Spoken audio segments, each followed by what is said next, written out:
Terima kasih atas kehadirannya.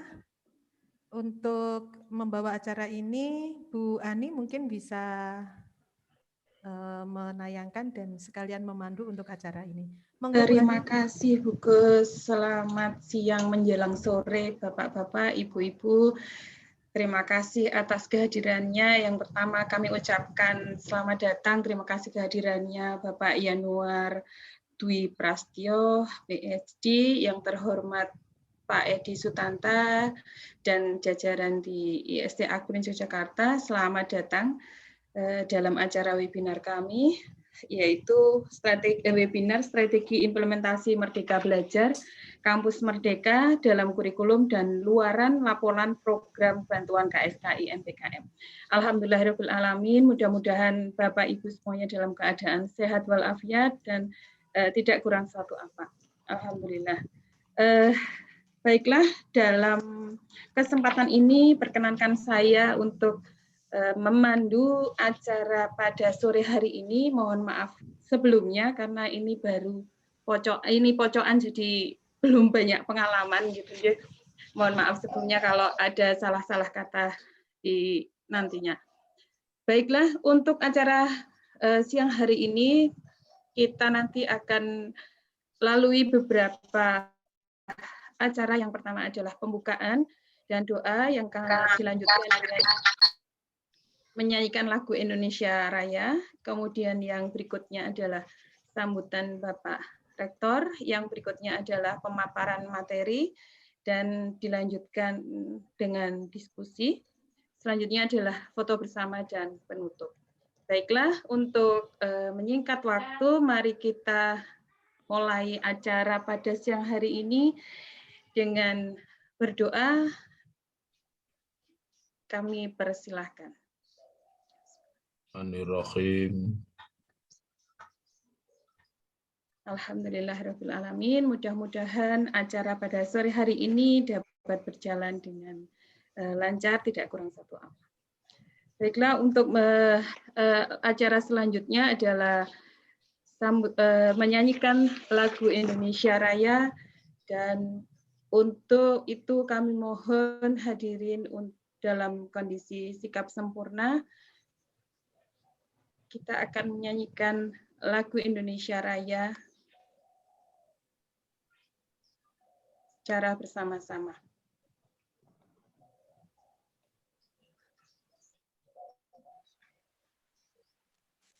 Indonesia airku, tanahku,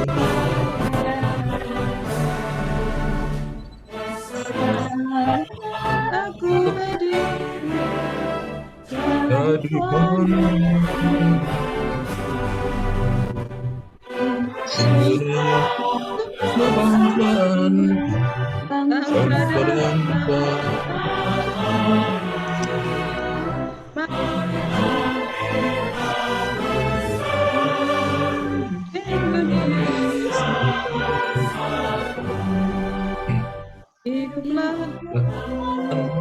hiduplah negeri bangsa rakyatku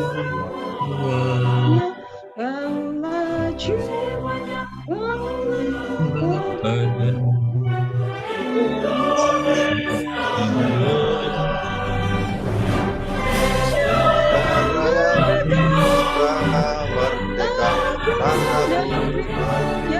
jatuh cinta Indonesia merdeka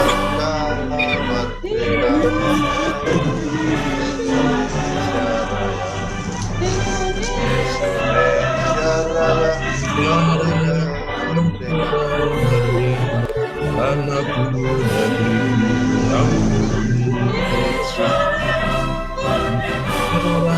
merdeka merdeka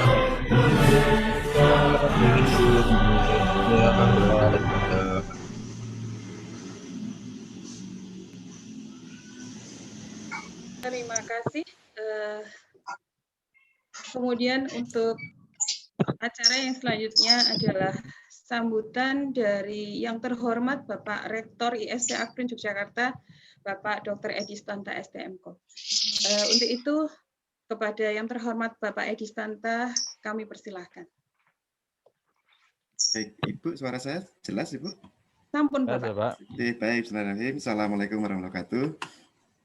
Salam sejahtera untuk kita semuanya. Waalaikumsalam. Salam sejahtera buat kita semuanya. Pertama, mari kita panjatkan bersyukur kepada Tuhan, kita hari ini masih diberikan kesempatan untuk bertemu kembali, walaupun secara virtual, di tengah kondisi di luar sana yang sepertinya semakin kurang menentu begitu. Semoga Ibu Bapak sekalian dalam keadaan sehat walafiat. Pertama, kami mewakili jurusan Teknik Kimia dan juga segenap sivitas akademika ST Jakarta mengucapkan selamat datang kepada Pak Yanuar Dwi Prasetyo PhD yang sore hari ini berkenan untuk hadir di tengah kita. Nanti insya Allah di 1,5 jam ke depan kita akan memperoleh materi pencerahan dari beliau. Saya tadi malam sempat melihat di webnya Universitas Bandar Lampung juga tentang profil Pak Yanuar. Ternyata sebenarnya Direktur Program Merdeka Belajar. Sebutan istimewa, Pak. Kami kebetulan di Akrin belum ada. Pak Pras Lawangan, Pak Pras. Jadi rupanya di UPL ada khusus yang menangani penerapan tentang program Merdeka Belajar. Nah, saya rasa nanti menjadi salah satu perhatian juga bagi Akrin untuk bagaimana nanti ada satu unit khusus yang memang ini menjadi penting karena program-program ke depan itu akan semakin banyak yang mengarah ke sana, memberikan keluasaan dan fleksibilitas bagi para mahasiswa kita. Mungkin nanti di BP2I bisa dikembangkan ke arah sana. Ini kita akan mengikuti BIMTEK pengembangan kurikulum perguruan tinggi. Mengikuti acara webinar strategi implementasi MBKM dalam kurikulum dan luaran program bantuan KSKI MBKM. Jadi memang disetting spesifik begitu. Karena kemarin memang diinisiasi oleh Teknik Kimia yang kebetulan mendapat bantuan hibah. Kemudian kami berinisiatif karena ini penting, maka kemudian kami mengundang teman-teman dosen di luar Teknik Kimia karena sekali lagi ini menjadi penting. Nah, perlu kami sampaikan ke Pak Yanuar bahwa saat ini seluruh program studi di ST Akrin sedang melakukan tahapan finalisasi kurikulum yang nanti akan diimplementasikan dimulai semester Gasal tahun depan, jadi di bulan September. Nah, harapannya nanti juga kurikulum itu bisa mengakomodasi kegiatan-kegiatan MBKM yang kemudian nanti harapan juga bisa meningkatkan pengalaman, kemampuan baik bagi dosen maupun mahasiswa. Nah, ini memang perlu strategi khusus sehingga kemudian sore hari ini saya rasa acara sangat baik. Sebagai catatan tambahan bahwa kegiatan utama di penyusunan kurikulum dan kegiatan MBKM ini untuk Teknik Kimia itu ada beberapa yang kemarin memang sudah di-state di dalam usulan kegiatan, yaitu pertukaran pelajar, kemudian proyek di desa. Nah, maka kemudian di forum sore hari ini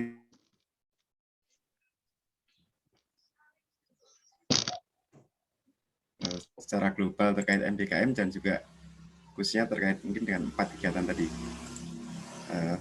Berapa misalnya bagaimana pengelolaan MBKM yang efektif mungkin begitu. Kemudian juga bagaimana proses evaluasi dan penilaian terhadap kegiatan-kegiatan di luar kampus yang karena ini melibatkan pihak-pihak eksternal yang mungkin selama ini tidak terlalu konsen dengan bagaimana menilai kegiatan mahasiswa di luaran. Nah, saya rasa juga menjadi baik untuk menangkap tentang bagaimana pola kemitraan yang sesuai, yang saling menguntungkan antara perguruan tinggi dan mitra Dudi. Nah, Bapak Ibu sekalian, teman-teman dosen Akrin, di Universitas Bandar Lampung rupanya juga ada Fakultas Ilmu Komputer. Di sana ada informatika dan sistem informasi, jenjang sarjana. Juga ada Fakultas Teknik, salah satunya teknik mesin. Nah, maka saya berharap juga bahwa mungkin sore hari ini bisa ditindaklanjuti dengan kegiatan berikutnya yang bisa mengarah ke semacam bentuk kerjasama. Monggo nanti ini bisa dikomunikasikan lebih lanjut. Sehingga kemudian di hari Sabtu sore ini biasanya mungkin jalan-jalan sore begitu, kita mencari ilmu dari khususnya Bapak narasumber, Pak Yanuar. Nah, semoga nanti ilmu yang diberikan menjadi amal baik, amal jari Pak Yanuar ke depannya yang ini tidak akan putus karena akan terus dikembangkan dan terus mengalir ke kita dan anak cucu kita. Saya rasa demikian dari saya. Ada kurang dan lebihnya mohon maaf untuk Pak Yanuar sekali lagi.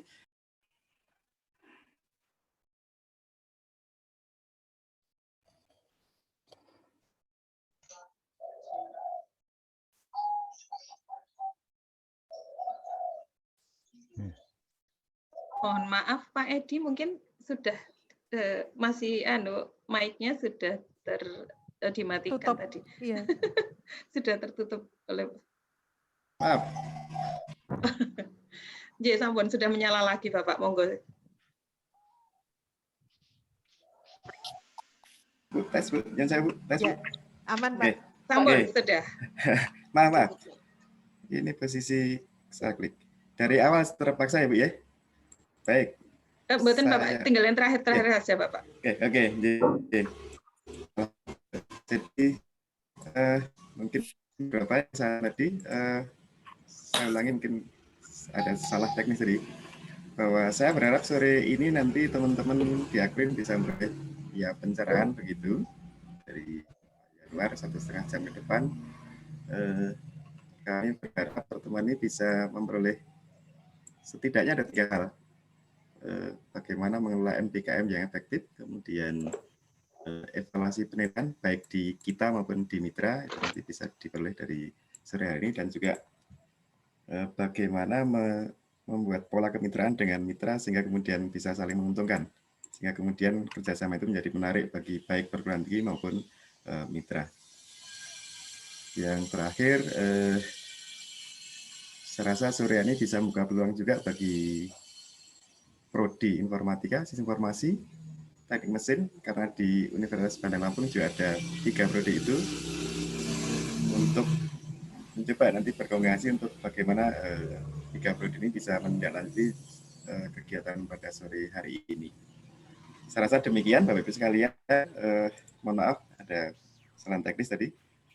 Atas nama institut kami mengucapkan sekali lagi terima kasih kepada Pak Yanuar Dwi Prasyo yang berkenan menyampaikan materi sore hari ini. Kemudian terima kasih juga kepada Teknik Kimia yang menginisiasi kegiatan ini. Kemudian panitia yang terlibat di kegiatan ini, semoga apa yang kita lakukan di sore hari ini bisa memberikan manfaat bagi kita semuanya. Ada kurang lebihnya saya mohon maaf. Saya akhiri. Wassalamualaikum warahmatullahi wabarakatuh. Waalaikumsalam warahmatullahi wabarakatuh.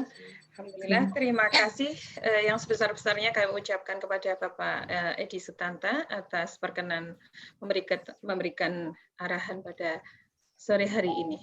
Semoga apa yang diharapkan Pak Edi bisa kita dapatkan, kita wujudkan di sore hari ini. Terima kasih Pak Edi. Baiklah, menginjak acara yang kita nantikan, kita akan belajar sebanyak-banyaknya dari beliau yang terhormat Bapak Yanuar Dwi Prasyo perihal implementasi MPKM. Tidak banyak dari saya, monggo untuk acara yang berikut ini mohon bantuan perkenan Bu Gus Marwani untuk memandu jalannya acara pemaparan dari Bapak Yanuar. Kami persilakan Bu Gus, monggo. Baik, terima kasih Bu Ani. Selamat datang Pak Rektor, Pak Yanuar, dan teman-teman semuanya. Izinkan saya untuk mengawali acara sore hari ini berdiskusi dengan Pak Yanuar Dwi Prasyo yang luar biasa ini Pak, di grup KSKI itu juga masukannya luar biasa gitu ya, sehingga membuat kami kemarin tuh berdiskusi dengan teman-teman dari teknik kimia itu, kita ini aja Pak Yanuar gitu ya, meskipun beliau bukan dari teknik kimia tetapi MBKM itu tidak memandang prodi gitu ya. MBKM adalah yang dipandang adalah bagaimana kita menciptakan mahasiswa kita untuk dapat menjadi insan yang mandiri. Kemarin kami seperti itu gitu ya. Baik, ini adalah kurikulum vitae beliau gitu ya. Jadi nama Yanuar Diprastyo. Kemudian beliau lahir di Bandar Lampung 31 Januari 1986. Kemudian posisi beliau sekarang ada di Lampung gitu ya, dan banyak sekali posisinya untuk kegiatan webinar Bapak Ibu ya, dan kalau dibaca satu persatu nanti akan habis gitu waktunya gitu ya. Dan mungkin sambil menyiapkan Pak Yanuar, saya akan stop share, mungkin nanti bisa langsung dengan Pak Yanuar yang akan memaparkan materinya, atau mungkin seperti apa, kami bantu atau seperti apa Bapak? Dari saya aja nggak apa-apa Bu. Baik, terima kasih. Kami persilakan Bapak Yanuar Diprastyo untuk memberikan materi mengenai implementasi MBKM dan luarannya. Monggo Bapak, kami persilakan. Baik, bismillahirrahmanirrahim. Assalamualaikum warahmatullahi wabarakatuh. Waalaikumsalam. Selamat sore Bapak Ibu semuanya. Yang saya hormati Bapak Rektor, Bapak Edi Sutanta. Yang saya hormati Bapak Ibu dosen, pimpinan perguruan tinggi, pimpinan fakultas, pimpinan prodi yang hari ini hadir bersama-sama dengan kita. Mohon izin Bapak Ibu, ini sepertinya Bapak Ibu senior saya semua. Jadi mohon izin untuk berbagi sedikit pengalaman yang kami miliki dari Universitas Bandar Lampung. Yang paling utama saya merasa terhormat dan berterima kasih Bapak Ibu sudah memberikan waktu kepada kami untuk hadir dan belajar bersama dengan Bapak Ibu dari IST Akprin Yogyakarta. Mudah-mudahan apa yang kami sampaikan nanti bisa menjadi bahan diskusi dan kita akan berdiskusi. Jadi Bapak Ibu kalau ada pertanyaan di sela-sela saya memberikan pengalaman kami di Universitas Bandar Lampung, mohon tidak sungkan untuk langsung di-unmute dan kita bisa berdiskusi secara teknis begitu. Karena saya yakin Bapak Ibu di Akprin sudah sangat memahami kebijakan Merdeka Belajar Kampus Merdeka. Hanya saja mungkin hari ini kita lebih akan berfokus pada bagaimana sih strategi implementasi Merdeka Belajar Kampus Merdeka. Karena kami di Universitas Bandar Lampung, Bapak Ibu, ini sudah jalan semester ketiga, karena sebelum Merdeka Belajar diluncurkan pun kami sebenarnya sudah memiliki kebijakan yang hampir sama dengan Merdeka Belajar Kampus Merdeka. Kami menyebutnya contextual learning, di mana mahasiswa boleh belajar lintas prodi, boleh belajar di masyarakat, boleh magang, dan itu diakui sebagai SKS pembelajaran. Maka begitu Merdeka Belajar Kampus Merdeka disahkan oleh Mas Menteri, Pak Rektor langsung membentuk tim task force persiapan implementasi Merdeka Belajar Kampus Merdeka. Dan pada Agustus tahun lalu, unit task force itu disahkan menjadi satu unit program Merdeka Belajar Kampus Merdeka. Jadi apa yang disampaikan Pak Rektor tadi benar Pak di kami, itu karena kami memahami bahwa Merdeka Belajar Kampus Merdeka ini nantinya akan melibatkan mahasiswa dari berbagai disiplin ilmu. Sehingga kegiatan implementasi Merdeka Belajar tidak akan mungkin bisa dilaksanakan dari sisi sektoral masing-masing prodi. Maka oleh itu Pak Rektor membentuk satu tim unit yang mengkoordinir kegiatan Merdeka Belajar Kampus Merdeka di tingkat perguruan tinggi. Nanti dari unit ini maka akan dibagi menjadi PIC. Misalkan untuk membangun desa nanti PIC-nya adalah LPPM. Untuk penelitian PIC-nya LPPM. Untuk kegiatan magang nanti PIC-nya adalah Biro Kemahasiswaan dan Pengembangan Alumni. Dan seperti itu Pak. Sehingga nanti seluruh kebijakan itu terpusat di unit Merdeka Belajar Kampus Merdeka dengan berkoordinasi dengan teman-teman di unit-unit yang lain. Bapak Ibu mohon izin untuk share screen. Ini materi yang akan saya sampaikan. Saya akan langsung mungkin ke strategi saja Bapak Ibu, karena untuk Merdeka Belajar Kampus Merdeka saya pikir Bapak Ibu sudah sangat memahami konsepnya. Jadi pada akhir diskusi hari ini, mudah-mudahan Bapak Ibu mampu menyusun strategi implementasi MBKM dalam kurikulum dan menyelesaikan luaran program bantuan KSKI MBKM tahun 2021. Karena kebetulan kami juga mendapatkan hibah COE Merdeka Belajar batch pertama, dan KSK juga tahun ini kami mendapatkan hibah KSKI. Sehingga mudah-mudahan apa yang sudah kami lakukan itu bisa menjadi bahan diskusi kita pada sore hari ini. Merdeka Belajar yang akan kita bahas pada sore hari ini adalah hak mahasiswa 3 semester di luar program studi. Lalu apa sih sebenarnya esensi hak Merdeka Belajar di luar program studi tersebut? Apakah Merdeka Belajar dibatasi Bapak Ibu? Lalu apa makna Merdeka Belajar bagi mahasiswa? Kita lihat dari buku panduan Merdeka Belajar Kampus Merdeka, ada 3 contoh. 1, contoh kegiatan pembelajaran dalam program studi lain di perguruan tinggi yang sama. Misalnya anak program studi desain produk, CPL-nya mampu merancang produk, tetapi dalam mendukung pencapaian CPL itu ada kompetensi tambahan, yaitu mampu menyusun, menganalisis, dan mengintegrasi rencana keuangan. Itu ada di program studi akuntansi. Ini yang lintas prodi di dalam satu PT. Ada juga yang di perguruan prodi yang sama, tetapi beda perguruan tinggi. Ini tergantung dari CPL maupun CPL tambahan yang ingin dicapai oleh mahasiswa. Ada juga Bapak Ibu mahasiswa yang mengambil lintas prodi, lintas perguruan tinggi. Artinya di luar prodi, beda prodi dan beda perguruan tinggi. Misalnya mahasiswa teknik mesin UBL ternyata mengambil teknik industri di IST Akprin Yogyakarta. Itu termasuk yang ketiga ini. Kalau kita lihat dari contoh yang diberikan, maka Merdeka Belajar itu memberikan kebebasan seluas-luasnya Bapak Ibu. Jadi tidak harus related to berhubungan dengan profil lulusan yang kita susun. Anak bahasa Inggris, kalau ternyata orang tuanya punya bisnis mesin, bisnis bengkel, dia mau ambil mata kuliah di teknik mesin supaya bisa tahu sedikit banyak tentang mesin, maka boleh Bapak Ibu. Jadi Merdeka Belajar ini memberikan kebebasan kepada mahasiswa untuk mengambil apapun pembelajarannya sesuai dengan minat dan bakat yang dia miliki, tanpa harus selalu terkait dengan profil lulusan di program studi masing-masing. Maka kemudian Merdeka Belajar ini dibagi menjadi 9. Kalau Bapak Ibu mungkin tahun lalu kita masih punya hanya 8 bentuk kegiatan Merdeka Belajar Kampus Merdeka. Beberapa minggu yang lalu kami berdiskusi dengan tim Belmawa dan sekarang bentuknya menjadi 9 ditambah bela negara atau pelatihan militer. Nah, ini adalah satu bentuk pembelajaran baru di Merdeka Belajar Kampus Merdeka. Ada beberapa tugas dan tanggung jawab yang dimiliki oleh perguruan tinggi, program studi, mahasiswa, dosen, dan juga mitra institusi kerjasama kita. Yang penting untuk diperhatikan Bapak Ibu dalam implementasi Merdeka Belajar Kampus Merdeka di dalam kurikulum, itu yang ada 4. Yang pertama adalah pencapaian CPL.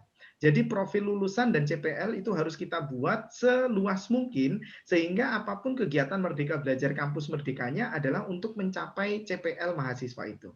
Yang kedua, harus memberikan hak bagi mahasiswa maksimal di luar program studinya dan memberikan pengalaman belajar yang secara real di lapangan.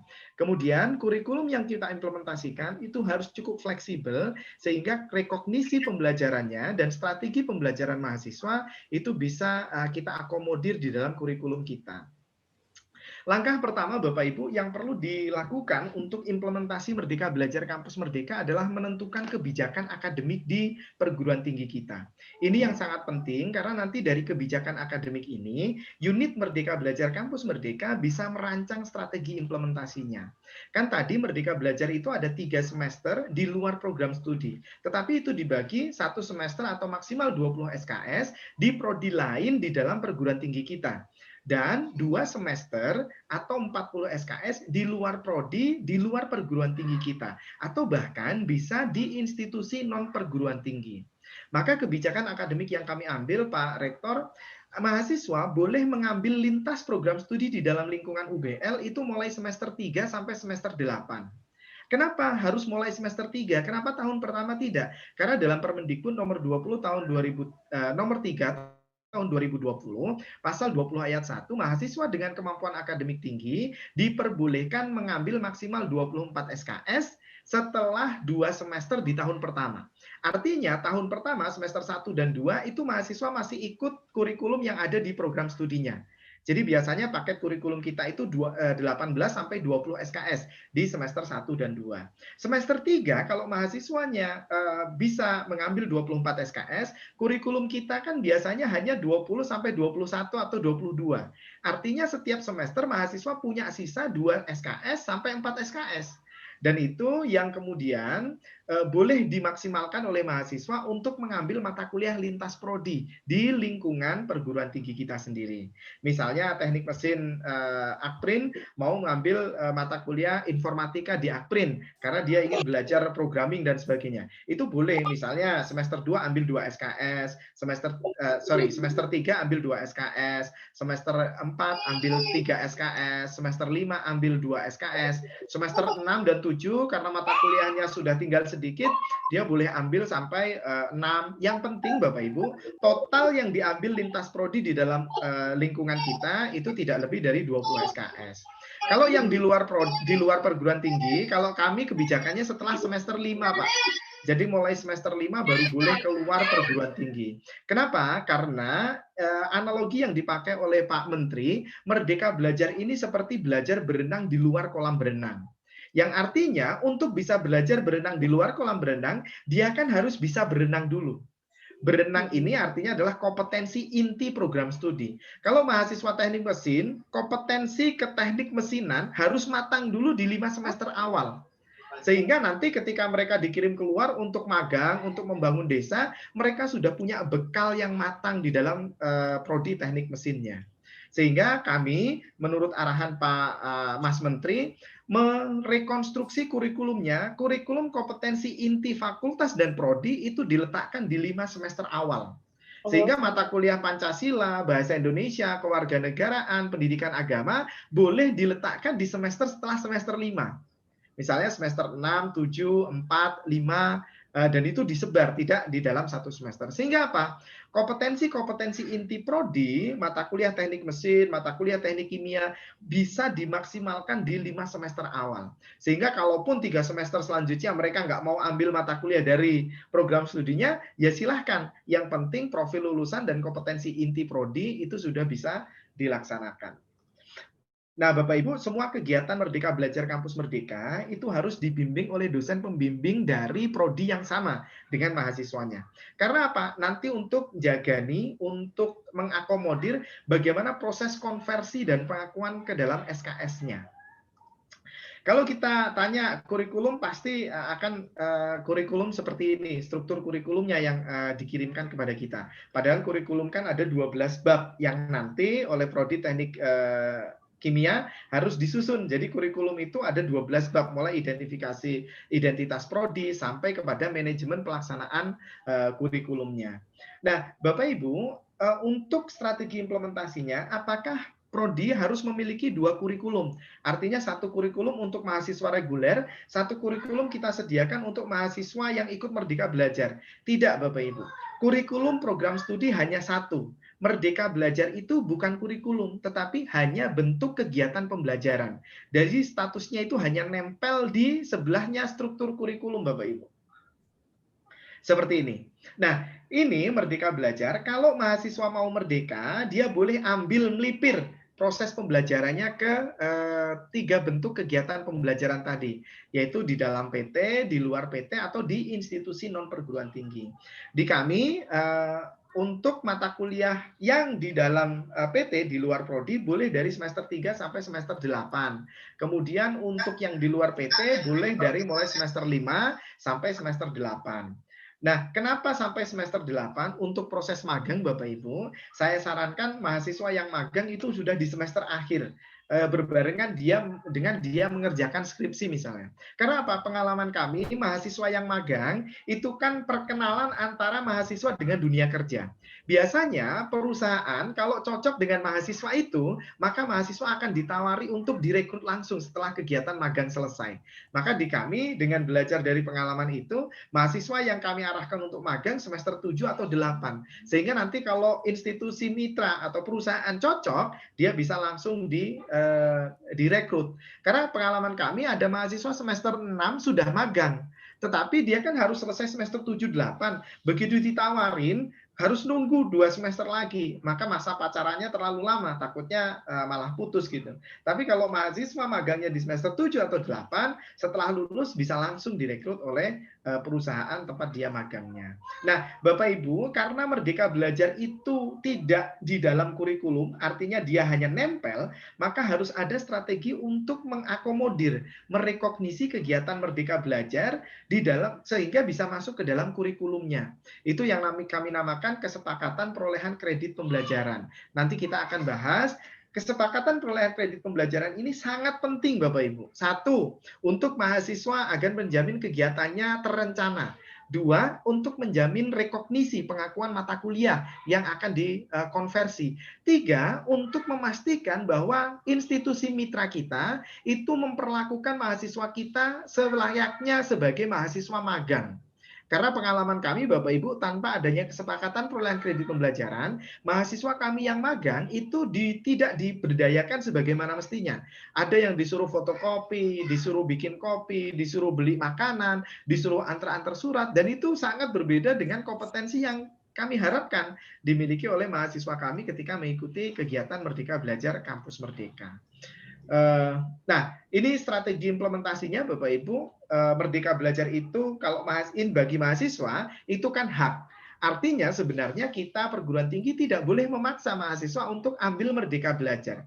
Dia boleh 8 semester di prodinya, dia fokus ikut kurikulum dan pembelajaran di prodi, atau bagi mahasiswa yang ingin Merdeka Belajar, mereka boleh minimal 84 SKS harus di prodi dan sisanya boleh ikut kegiatan Merdeka Belajar Kampus Merdeka. Nah, Bapak Ibu, Merdeka Belajar Kampus Merdeka itu kan kalau dalam Permendikbud hanya boleh diakui sampai maksimal 20 SKS per semester. Sedangkan mahasiswa dengan IPK 3,0 ke atas kan boleh mengambil sampai 24. Maka strateginya gimana? 20 SKS diambil dari Merdeka Belajar, sisanya boleh diambil secara kuliah tatap muka, daring, atau pembelajaran online lainnya yang bisa diakui oleh kegiatan Merdeka Belajar Kampus Merdeka. MBKM itu maksimal 20 SKS, bukan berarti harus 20. Kalau dia memang kompetensinya tidak sesuai dengan kurikulum prodi, hanya sesuai misalnya 16, ya sudah 16 itu yang akan dikonversi ke dalam mata kuliah di kurikulum prodi. Bagaimana konversinya? Tadi Bapak Ibu dengan menggunakan dokumen kesepakatan perolehan kredit pembelajaran. Nah, ini strategi implementasi POB-nya, prosedur operasional baku yang kami implementasikan di UBL. Tadi sudah saya kirim beberapa contoh ke Ibu Dewi Wahyuning Tias juga. Mudah-mudahan sudah disampaikan kepada Bapak Ibu, itu POB yang kami kembangkan di Universitas Bandar Lampung. Di UBL, kami membagi Merdeka Belajar itu menjadi 3 skema Bapak Ibu. 1 skema adalah yang didanai dan dikelola oleh Dikti. Misalnya kampus mengajar, magang dan studi independen bersertifikat, kredensial mikro, pertukaran mahasiswa, terus ISMA, itu adalah program yang dikelola dan dibiayai oleh pemerintah. Kalau itu maka kami akan langsung tawarkan Bapak Ibu, karena semua biayanya akan ditanggung oleh pemerintah. Itu yang versi pertama, skema pertama. Skema kedua adalah hasil kerjasama perguruan tinggi dengan institusi mitra. Misalnya pertukaran mahasiswa antara UBL dengan Akprin Yogyakarta. Itu kerjasama antara UBL dan Akprin. Maka biayanya bagaimana? Harus sesuai dengan kesepakatan kerjasama antara UBL dengan Akprin. Atau magang di Petrokimia Gresik, atau magang di perusahaan, atau magang di bank, dan sebagainya. Maka pembiayaannya harus sesuai dengan kesepakatan antara institusi mitra dengan perguruan tinggi kita. Ada juga skema ketiga, Bapak Ibu, kalau mahasiswa tidak tertarik terhadap skema 1 dan 2. Artinya program yang ditawarkan pemerintah, program yang ditawarkan oleh perguruan tinggi tidak menarik bagi mahasiswa. Tetapi mahasiswa teknik elektro misalnya tertarik untuk menjadi juara kontes robot Indonesia atau KRI. Maka boleh mahasiswa teknik elektro bergabung dengan teknik mesin, bergabung dengan informatika, membentuk satu tim, membuat proposal, ajukan kepada unit Merdeka Belajar, atau di tempat Bapak Ibu mungkin di bawah WR1 atau pembelajaran. Nanti mereka mengajukan proposal, kalau itu disetujui mereka ditetapkan sebagai peserta Merdeka Belajar studi independen. Jadi dia boleh dengan target bahwa benar-benar ada nih produknya. Kontes Robot Indonesia kan membuat robot. Berarti setelah 1 semester mahasiswa dalam kelompok itu harus berhasil membuat robot. Dan itu ikut perlombaan. Itu skema ketiga. Untuk semuanya, Bapak Ibu, kalau di kami itu dikoordinasi di bawah departemen saya atau unit saya, unit program Merdeka Belajar Kampus Merdeka, baik dari pendaftaran, seleksi administrasi dan sebagainya.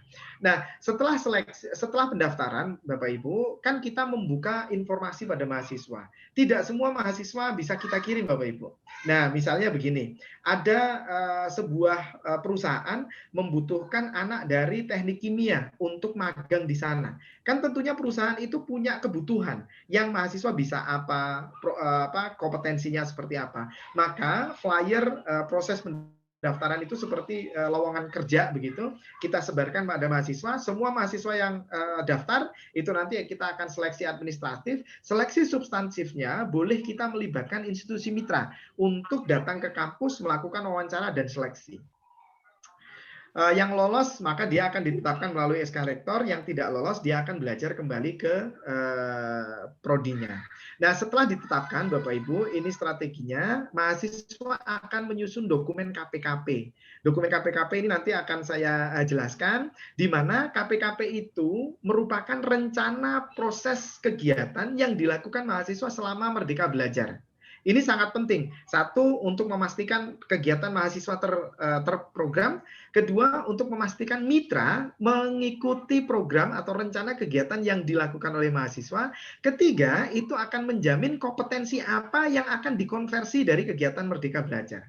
Kalau sudah begitu, kan berarti mata kuliah yang akan dikonversi ketahuan nih Bapak Ibu. Baru mahasiswa mengisi KRS di program studinya masing-masing. Kalau sudah itu Bapak Ibu, lalu ada pertanyaan begini.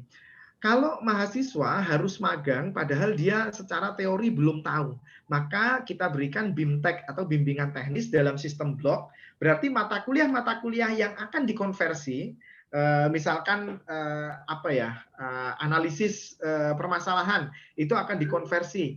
Maka dosen dari analisis permasalahan itu akan memberikan BIMTEK, memberikan sesi di mana dia mengajar secara teori supaya nanti ketika mahasiswa magang itu sudah punya landasan teorinya. Ini salah satu strategi agar dosen yang bersangkutan juga mau mengakui konversi dari Merdeka Belajar. Karena dulu di kami, Pak Rektor, kami tidak melibatkan dosen yang mata kuliahnya akan dikonversi. Begitu di akhir semester kami berikan nilai, Bu, mahasiswa ini nilainya konversi dari Merdeka Belajar. Ternyata dosennya nggak mau, Pak. Karena dosen merasa, loh, mahasiswa ini nggak pernah masuk kelas saya, nggak pernah mengerjakan tugas, nggak ikut UTS, nggak ikut UAS, kok tahu-tahu saya dikasih nilai, nggak mau. Nah, kalau sudah begitu repot kita. Maka salah satu strateginya adalah di awal untuk pembekalan sebelum mahasiswa Merdeka Belajar berangkat, itu dosen pengampu mata kuliah yang sudah kita identifikasi dari dokumen KPKP tadi, kita beri waktu untuk memberikan bimbingan teknis, pembekalan secara teori bagi mahasiswa kita. Setelah itu baru mahasiswa kita serahkan, mahasiswa melaksanakan. Nah, untuk penjaminan mutu supaya terjamin nih Pak, kompetensi mahasiswa ketika Merdeka Belajar dan kompetensi mahasiswa ketika ikut kuliah supaya standarnya sama. Jadi mahasiswa harus mengisi logbook setiap minggu Bapak Ibu, selama dia melakukan kegiatan Merdeka Belajar Kampus Merdeka. Misalnya, mahasiswa magang setiap minggu, kalau di kami setiap Senin, itu harus mengisi logbook setiap Senin. Ada 3 pertanyaan. Yang pertama, apa rencana kerja 1 minggu ini? Yang kedua, apa kegiatan yang sudah dilakukan minggu lalu? Yang ketiga, kompetensi apa yang sudah didapat dari kegiatan minggu lalu? Kompetensi ini Bapak Ibu nanti mahasiswa harus dihubungkan dengan CPMK mata kuliah yang akan dikonversi. Misalkan dia ada mata kuliah tertentu, oh CPMK-nya minggu 1 dia bisa teori ini, minggu 2 dan seterusnya. Maka kegiatan mahasiswa harus kita arahkan untuk memenuhi CPMK itu. Logbook ini sangat penting Bapak Ibu agar apa? Ke depan Dikti akan melakukan penjaminan mutu dari implementasi. Saat ini tahun pertama dan kedua Dikti masih jor-joran memberikan hibah kepada prodi untuk mau melaksanakan. Penjaminan mutunya belum. Tetapi saya yakin ke depan Dikti pasti akan turun ke kampus-kampus untuk melihat bagaimana proses penjaminan mutu implementasi Merdeka Belajar Kampus Merdeka. Itu yang pertama. Yang kedua, dosen nanti ketika misalnya Bu Dewi mengampu mata kuliah A, ini dikonversi dari kegiatan Merdeka Belajar Kampus Merdeka. Kalau Bu Dewi nggak mau mengakui kegiatan itu, Bu Dewi bisa kita kasih akses ke logbooknya. Bu, ini lo logbook mahasiswa, minggu ini dia mengerjakan ini dan kompetensinya ini. Minggu 2, apakah ini sesuai dengan CPMK mata kuliah yang Ibu ampu? Kalau sesuai, pasti mau nggak mau Bu Dewi Wahyuning Tias pasti akan mengikuti konversi mata kuliah itu. Ini kenapa dokumen KPKP dan logbook mahasiswa itu sangat penting. Mahasiswa Merdeka Belajar juga harus mengisi laporan kemajuan dan laporan akhir. Karena di awal-awal pasti nanti mahasiswa ada yang meri, Bu. Ada yang iri-irian begitu. Karena dia tidak tahu apa yang dilakukan mahasiswa Merdeka Belajar. Sehingga untuk mengganti adanya UTS dan UAS, mahasiswa nanti akan menyusun laporan perkembangan dan laporan akhir. Ini juga untuk meyakinkan dosen mata kuliah yang mata kuliahnya dikonversi untuk mau mengkonversi. Karena ada tugas MIT-nya apa yang dilakukan oleh mahasiswa. Laporan akhirnya bagaimana? Bahkan di laporan akhir kalau mereka mau, mereka bisa ikut di dalam hasil presentasi mahasiswa Merdeka Belajar Kampus Merdeka. Kemudian untuk evaluasinya itu akan dilakukan dari 2 sisi Bapak Ibu. Sisi pertama adalah dosen pembimbing dari Prodi, ini yang akan mengevaluasi terkait dengan ketercapaian kompetensi secara akademik untuk dikonversi atau diakui dalam mata kuliah. Yang kedua, evaluasi dilakukan oleh supervisor atau pendamping lapangan dari institusi mitra. Mereka akan fokus pada karakter mahasiswa, karakter kinerja, bagaimana kedisiplinannya, bagaimana tanggung jawabnya, bagaimana kemauannya untuk berkolaborasi dengan orang lain. Maka dengan mengikuti Merdeka Belajar Kampus Merdeka, evaluasi yang didapat oleh mahasiswa lebih komprehensif. Karena evaluasi akademik dilakukan oleh dosen, evaluasi non-akademik karakter mahasiswa dilakukan oleh pendamping dari institusi mitra. Dengan demikian, nanti kalau ada mata kuliah yang tidak bisa dikonversi, karena kan IKU nomor 2 itu bukan jumlah mahasiswa yang ikut Merdeka Belajar, tetapi jumlah mahasiswa yang menghabiskan 20 SKS di luar prodi. Sehingga kalau proses rekognisi konversinya tidak maksimal, maka itu akan merugikan program studi dan perguruan tinggi sendiri. Sehingga nanti kalau ada kompetensi yang tidak bisa masuk ke dalam mata kuliah, dia bisa masuk ke dalam soft skills dan hard skills. Ini yang perlu dilakukan oleh perguruan tinggi, bagaimana mengidentifikasi skill sets yang bisa menjadi mata kuliah cadangan di tingkat perguruan tinggi. Sehingga kalau ada kompetensi yang tidak sesuai dengan mata kuliah di prodi, itu bisa dikonversi ke dalam skill sets yang menjadi mata kuliah tingkat universitas. Kemudian hasilnya akan dilaporkan kepada prodi, lalu prodi melaporkan kepada unit BAA dan dilaporkan kepada PD Dikti. Jadi Bapak Ibu itu secara umum mekanisme mulai dari bagaimana program itu disetting, ada 3 skema tadi, bagaimana mahasiswa mendaftar, proses seleksi, penetapan, bimbingan teknis, pelaksanaan, manajemen penjaminan mutu, evaluasi, dan sampai kepada konversi mata kuliah. Ini prosedur operasional baku, tadi sudah saya kirim ke Bu Tias juga 4 contoh POB-nya. Ini adalah contoh dari proposal program Merdeka Belajar Kampus Merdeka. Jadi apa saja yang ada di dalam proposal yang diajukan oleh mahasiswa itu kami susun di situ. Nah, Bapak Ibu, ini dokumen KPKP. Mohon maaf, contohnya adalah kampus mengajar atau asistensi mengajar.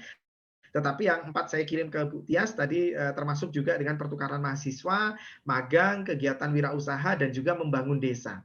Ini informasi di halaman pertama adalah informasi mahasiswa, dosen pembimbing, lembaga mitra atau penanggung jawab di lembaga mitra, dan juga jenis kegiatannya. Nah, Bapak Ibu, sekarang kita masuk ke dalam perencanaan. Kalau mahasiswa magang, maka apa saja yang akan dilakukan mahasiswa selama dia magang 16 minggu atau sekitar 4-5 bulan di institusi mitra, di perusahaan mitra. Maka di sini harus disepakati antara mahasiswa, dosen pembimbing, dan supervisor di lapangan. boleh jadi supervisor di lapangan sudah punya job tertentu. Oke, maka job itu akan kita berikan di sini minggu pertama ngapain, minggu ketiga sampai ke dalam minggu terakhir. Menitnya, waktu, durasi ini penting Bapak Ibu supaya nanti kita tahu ini setara dengan berapa SKS. Karena satu SKS untuk kegiatan Merdeka Belajar satu semester itu kan 2.720 menit kegiatan belajarnya. Maka menitnya di sini harus pas Bapak Ibu sehingga nanti konversi mata kuliah apa SKS-nya juga bisa pas. Dari kegiatan yang dilakukan mahasiswa, kira-kira kompetensi yang didapatkan apa? Ini penting untuk diidentifikasi mahasiswa, dosen, dan pendamping. Supaya apa? Nanti untuk analisis mata kuliah yang dikonversi bisa sama, Bu.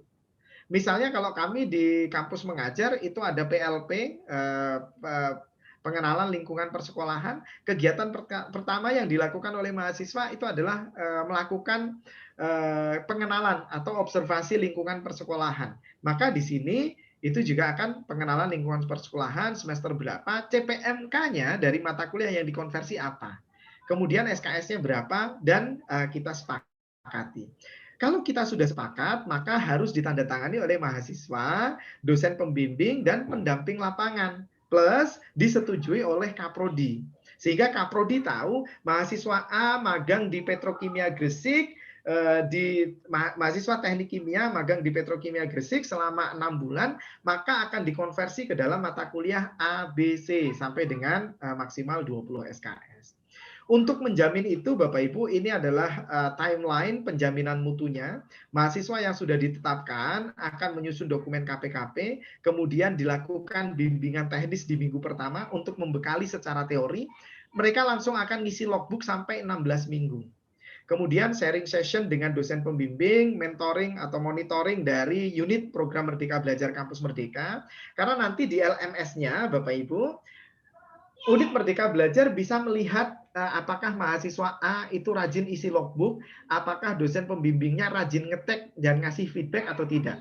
Mahasiswa begitu sudah isi logbook, begitu diklik send, maka dia akan warnanya kuning. Nanti kalau dia sudah di ACC oleh dosennya, maka dia akan berubah menjadi warna hijau. Sehingga kita tahu dari unit, dari perguruan tinggi, dari Pak Rektor, nanti kalau mau ngecek ini yang nggak aktif sebenarnya mahasiswanya atau dosennya. Bisa dilihat dari warna logbooknya. Kalau tidak ada logbook berarti mahasiswanya yang malas. Tetapi kalau logbooknya warnanya masih merah semua,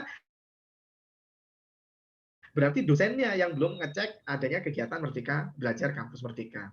Lalu evaluasi laporan perkembangan dan laporan akhir. Nah, Bapak Ibu, kalau di kami seluruh kegiatan itu sudah dilakukan di LMS kami.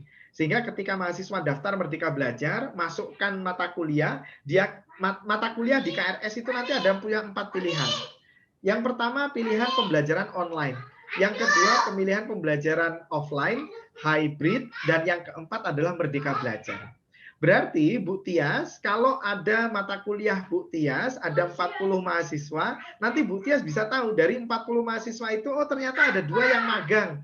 Oh ternyata ada 2 yang ikut kewirausahaan. Oh ternyata sisanya adalah offline atau online.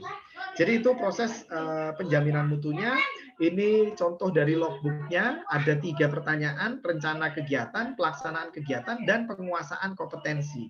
Sehingga kompetensinya benar-benar bisa kita kontrol, Bapak Ibu. Nah, ini adalah laporan akhir dari kegiatan Merdeka Belajar Kampus Merdeka. Laporan akhir ini penting, Bapak Ibu, untuk kita sinkronkan dengan LPPM. Karena biasanya ini bisa menjadi salah satu luaran pengabdian kepada masyarakat yang dilaporkan oleh dosen. Sehingga 1 dayung, 2, 3 pulau terlampaui. Ini adalah formulir penilaian. Yang pertama ini untuk dosen pembimbing,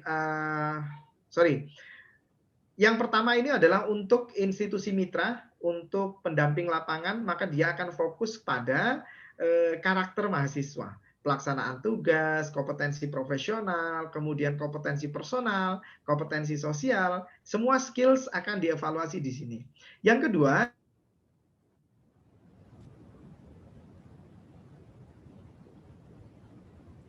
di mata kuliah A, bagaimana di mata kuliah B, dan seterusnya. Nah, untuk konversi, Bapak Ibu, mungkin Bapak Ibu sudah sangat paham bahwa di konversinya bisa dilakukan melalui structured form, free form, dan blended form atau gabungan. Yang structured form seperti dari dokumen KPKP tadi, kompetensinya sama atau minimal 70% sama, maka kegiatan itu bisa dikonversi dalam mata kuliah. Tetapi Bapak Ibu di dalam satu semester kan tidak bisa semua mata kuliah bisa dikonversi. Padahal MBKM itu bisa maksimal 20 SKS. Maka kalau mata kuliahnya tidak bisa dikonversi dari kegiatan Merdeka Belajar, bisa kita gunakan bentuk free form. Free form ini bisa bentuk hard skill, bisa bentuk soft skills. Misalnya kemampuan berkomunikasi, kemampuan kepemimpinan, tanggung jawab, kedisiplinan, dan sebagainya. Itu bisa kita masukkan menjadi skill set mata kuliah cadangan. Jadi begini strateginya Bapak Ibu. Selama ini kita bingung bagaimana cara kita memasukkan free form yang tidak berbentuk mata kuliah ke dalam PD Dikti. Padahal PD Dikti tidak bisa mengakomodir itu. Maka strategi yang disampaikan oleh IPB adalah di tingkat perguruan tinggi kita membuat skill sets. Skill sets ini adalah skills atau hard skill dan soft skills yang bisa dibentuk mata kuliah dengan jumlah SKS itu dijadikan sebagai mata kuliah cadangan di perguruan tinggi. Sehingga misalnya prodi teknik kimia, dia hanya bisa dikonversi ke dalam mata kuliah yang ada di kurikulum hanya 8 SKS. Berarti sisanya 12 SKS. Nah, bagaimana supaya maksimal konversinya itu bisa dimasukkan misalnya dari 12 SKS itu ada 3 SKS kepemimpinan, ada 3 SKS misalnya kemampuan mengidentifikasi permasalahan, ada 2 SKS kemampuan berkolaborasi atau bekerja sama, kedisiplinan dan sebagainya. Kan itu ada di level perguruan tinggi. Sehingga prodi nanti mahasiswa begitu KPKP-nya kelihatan, ada mata kuliah yang bisa dimasukkan dari kurikulum prodi, ada mata kuliah yang harus diambil dari mata kuliah cadangan perguruan tinggi. Jadi kepemimpinan, oh itu logonya IST 103, kepemimpinan kita ambil masuk ke KRS. Dengan dokumen KPKP Bapak Ibu, maka KRS mahasiswa nanti bisa sama dengan KHS-nya. Apa yang diprogram di awal bisa dilakukan bisa sesuai dengan apa yang dihasilkan di akhir. Karena dulu Bapak Ibu di kami mahasiswa program KRS dulu baru ambil Merdeka Belajar sehingga pengakuannya akan sulit karena itu sudah terlanjur tidak terprogram di KRS-nya. Tetapi kalau dia membuat KPKP dulu, kesepakatan perolehan kredit pembelajaran dulu, setelah mata kuliahnya teridentifikasi, kompetensinya teridentifikasi, baru mahasiswa memprogram KRS.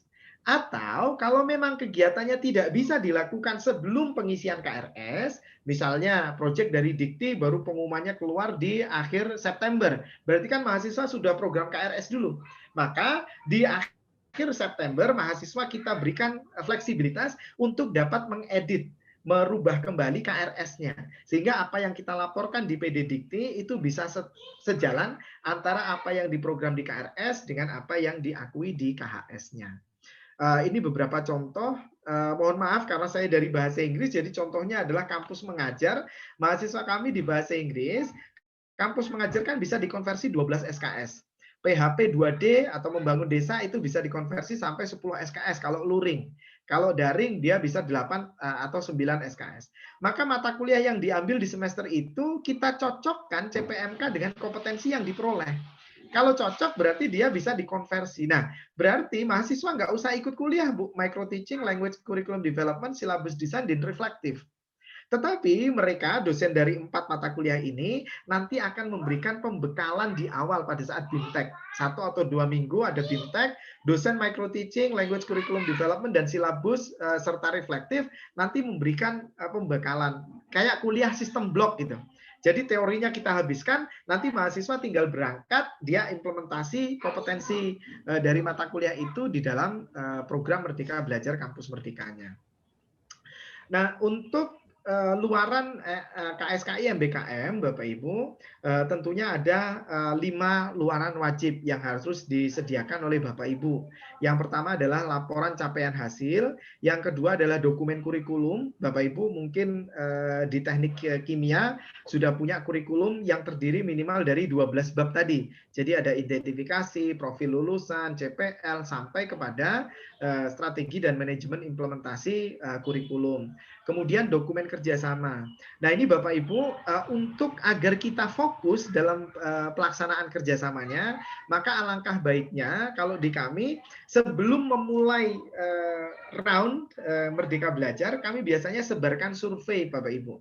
Kita sebarkan survei kepada mahasiswa, sudah tahu Merdeka Belajar atau belum. Kalau mau ikut Merdeka Belajar, kira-kira Merdeka Belajar dari 9 itu mana yang mereka pilih.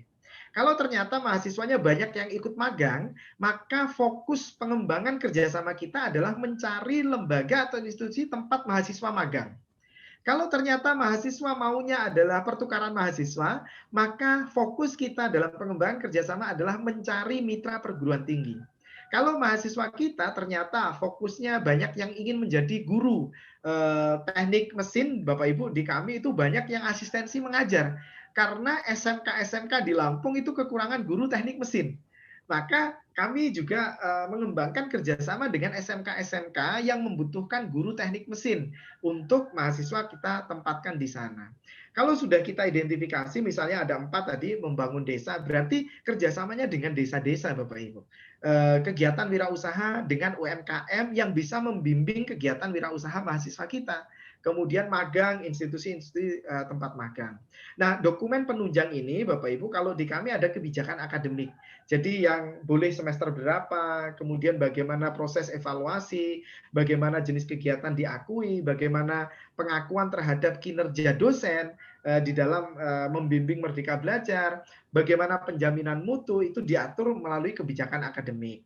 POB-nya kita juga sudah punya, ada 9 atau 10 POB untuk 9 kegiatan Merdeka Belajar, penjaminan mutunya, tadi ada BIMTEK, ada logbook, ada evaluasi, dan sebagainya. Kemudian konversi dan pengakuan kita menggunakan dokumen KPKP, kesepakatan perolehan kredit pembelajaran, dan luaran yang terakhir adalah dokumen implementasi. Jadi nanti Bapak Ibu kalau sudah menjanjikan 4 kegiatan Merdeka Belajar, BKP, MDKM, ya harus 4 itu kita kembangkan dan kita tawarkan kepada mahasiswa. Dokumentasi implementasi ini adalah dokumen video pelaksanaan kegiatan Merdeka Belajar Kampus Merdeka yang dilakukan oleh mahasiswa. Mungkin sekian dulu Bapak Ibu, mohon maaf kalau kurang bisa memenuhi ekspektasi. Monggo silahkan kita diskusi Bapak Ibu, mudah-mudahan ada banyak pertanyaan dan banyak diskusi yang bisa kita lakukan. Mungkin sekian dulu Ibu, terima kasih banyak.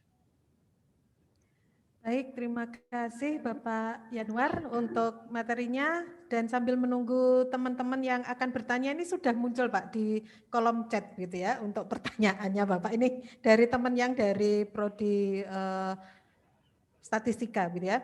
Yang pertama Bapak mengenai magang tadi Bapak. Kalau magang itu disetarakan menjadi beberapa mata kuliah tadi gitu ya. Apakah pembimbing dari perguruan tinggi itu hanya 1 dosen saja atau disesuaikan jumlahnya dengan mata kuliah yang dikonversi tadi Bapak?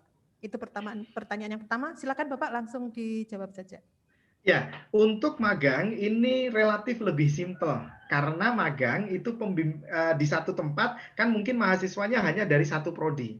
Tetapi untuk membangun desa, maka nanti pembimbing yang dimasukkan ke dalam SK Rektor itu menjadi lebih kompleks. Kalau untuk magang misalnya mahasiswa kami, mahasiswa akuntansi dan manajemen magang di Bank Lampung, maka pembimbingnya itu berarti ada 2. Karena mahasiswa dari setiap prodi itu harus dibimbing oleh dosen minimal 1 dari prodinya. Apakah misalnya Bapak Ibu mahasiswa dari teknik kimia yang magang di Petrokimia Gresik 1 orang, dia dikonversi menjadi 5 mata kuliah. Apakah hanya 1 dosen atau 5 dosen? Ini tergantung dari kebijakan Pak Rektor, Pak Edi. Kalau menurut Bapak, mahasiswa ini harus didampingi oleh 5 dosen, ya silahkan. Tetapi kalau menurut Bapak, hanya 1 dosen saja. Karena toh nanti dosen yang lain, misalnya dosen yang 4 itu, kan dia memberikan pembekalan di awal. Jadi dia tetap ikut terlibat dalam membekali mahasiswa. Sehingga silahkan seterusnya diserahkan pada 1 dosen yang akan menjadi pembimbing lapangannya. Ini 1 dosen ini yang benar-benar mengawal, mulai dari BIMTEK, penyerahan, monitoring dan evaluasi, mengawasi logbook, kemudian mengevaluasi dan sebagainya. Nah, Bapak Ibu, tetapi harus diperhatikan juga, jangan sampai nanti nasib 1 mahasiswa 20 SKS itu hanya tergantung dari 1 dosen. Misalnya mahasiswa A magang di Petrokimia Gresik dibimbing oleh Ibu Ani Purwanti. Oh ternyata dalam komunikasi selama dia magang dia nggak cocok sama Bu Ani. Bu Ani ada sedikit kesel dengan dia. Maka kiamat mahasiswanya Pak. 20 SKS ditentukan oleh Bu Ani Purwanti semua gitu. Maka kemudian Bapak Ibu dalam menentukan dosen pembimbing lapangan, tentunya nanti unit yang menentukan itu bekerja sama dengan prodi harus berhati-hati. Karena kalau terlalu banyak dosen pembimbingnya juga pemborosan dosen Pak Prof. Pak Rektor. Misalnya satu mahasiswa magang atau dua mahasiswa magang di petrokimia yang bimbing 6 orang dosen gitu. Jadi kunjungannya 6 orang ke sana 6 orang juga akan terjadi pemborosan. Jadi nanti ini tergantung dari keputusan rektor di tingkat perguruan tinggi mana komposisi atau balancing yang paling baik. Apakah satu orang dosen? Karena magang itu bisa jadi banyak orang, Bu. Misalnya mahasiswa kami yang ditawarkan magang di Bank Lampung itu satu tim ada 5 orang. Magang di BNN Provinsi Lampung itu juga satu tim 5 orang. Tetapi beda prodi.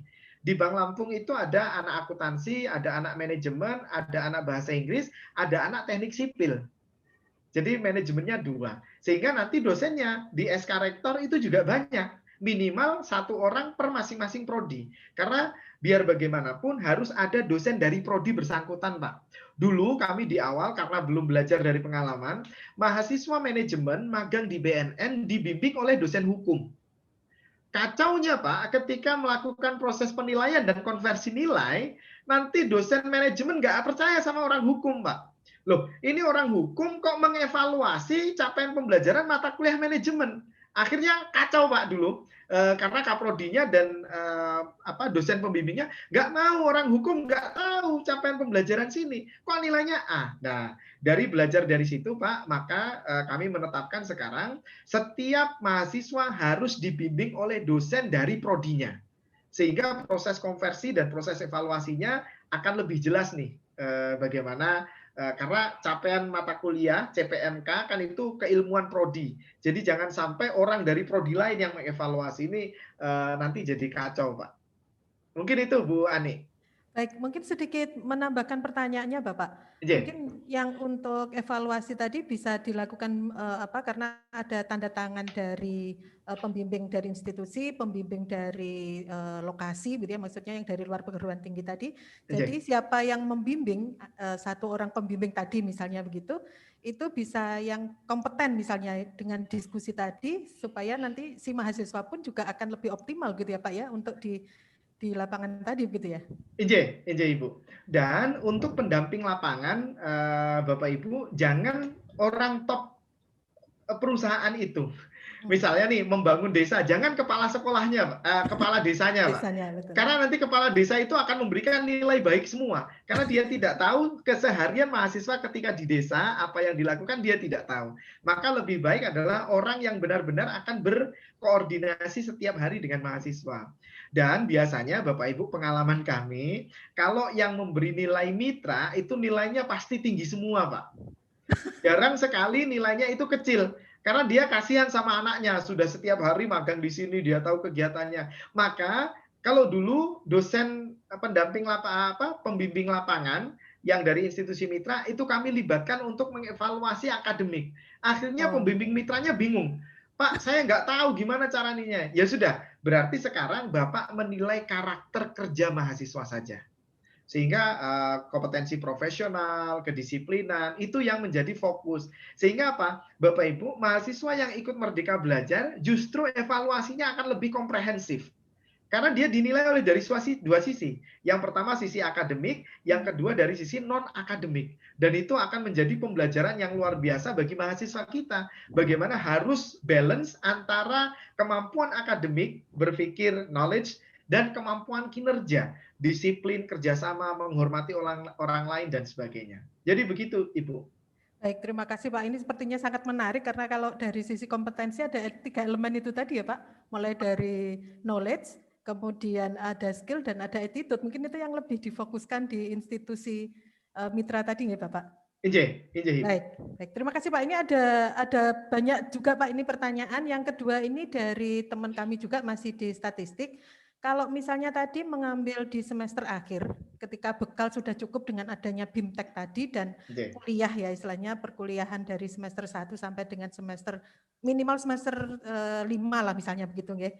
Nah, bagaimana dengan proses konvensi yang maksimal nggih 20 SKS tadi? Terima kasih Bapak. Baik, ya Bapak Ibu, biasanya mahasiswa yang semester 7 atau semester 8 yang mau ambil Merdeka Belajar kan kompetensi mata kuliahnya sudah selesai. Lalu bagaimana supaya konversinya bisa maksimal? Tadi Bapak Ibu, kalau mata kuliah kan tidak ada skills, soft skills, hard skills. Nah, maka tugas perguruan tinggi, tugasnya Pak Rektor dan timnya nanti adalah mendesain skill sets. Skill sets ini adalah kemampuan-kemampuan skills yang tidak ada mata kuliahnya, tetapi bisa dijadikan sebagai mata kuliah konversi dari kegiatan Merdeka Belajar. Misalnya kalau di ITB, Pak, ini IPB, mohon maaf, Pak Alim, ini adalah inovasi dari Pak Alim. Jadi mahasiswa semester 8 yang ikut magang, kan dia tinggal ambil skripsi. Skripsi itu tinggal 6 SKS.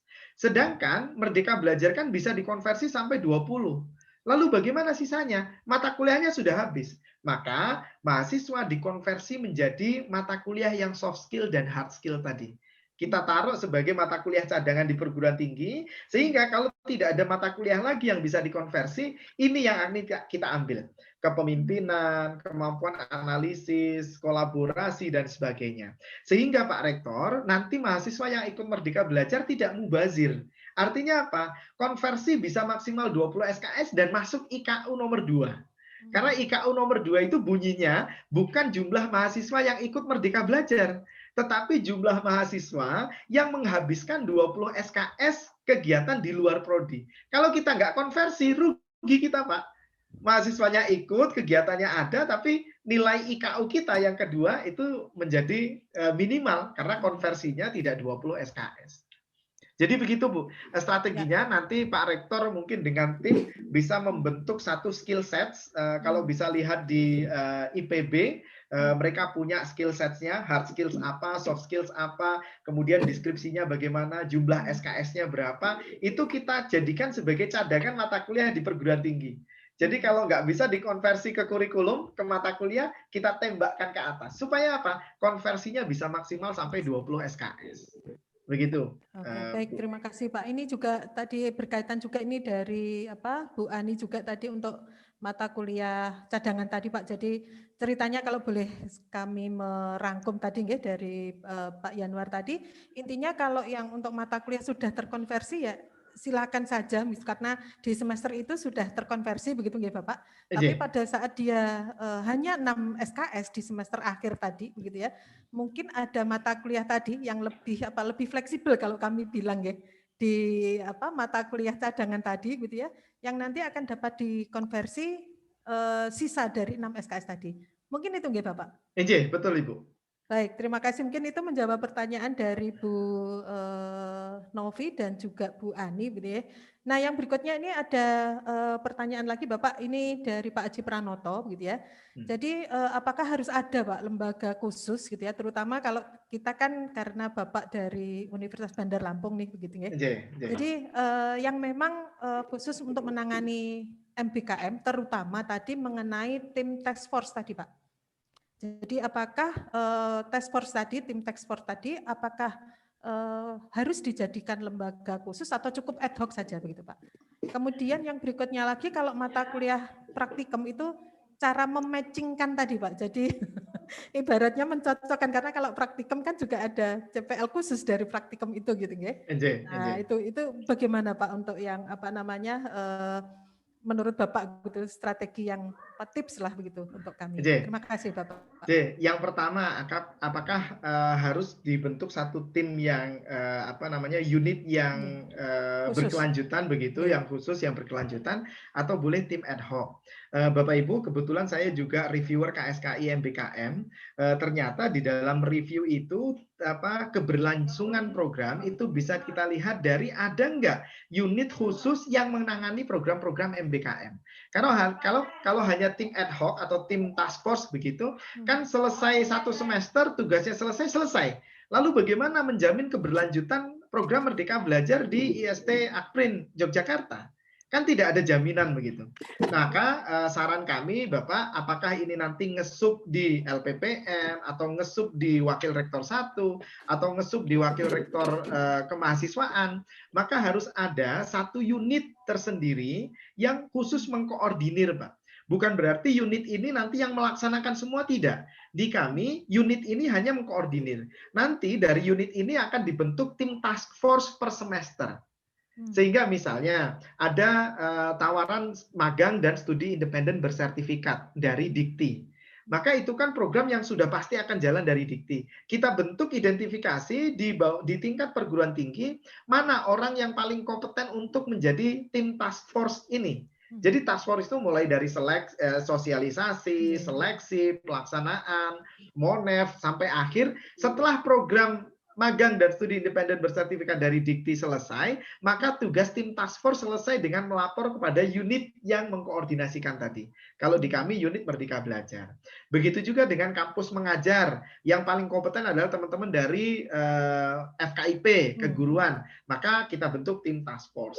Jadi unit yang mengkoordinir, menjamin keberlangsungan implementasi Merdeka Belajar, itu harus ada satu unit yang bertanggung jawab. Kalau di Ukrida, Pak Rektor, itu di bawah Wakil Rektor 1. Jadi Wakil Rektor 1 tupoksinya ditambahin mengkoordinasikan kegiatan MBKM. Kalau di IPB itu di bawah Kemahasiswaan dan Pengembangan Karir. Jadi di bawah unit itu nemplok tugas pokok dan fungsi untuk mengkoordinasikannya. Untuk implementasi secara teknis bisa dibentuk tim task force tadi. Kalau di kami Pak Rektor, mungkin Bapak membayangkan unit program Merdeka Belajar Kampus Merdeka ini orangnya banyak gitu. Tidak, di kami itu cuma ada 2 Pak, saya dan sekretaris. Jadi sebenarnya semua kegiatan itu dibentuk di task force tadi. Kami hanya mengkoordinir secara kelembagaan begitu.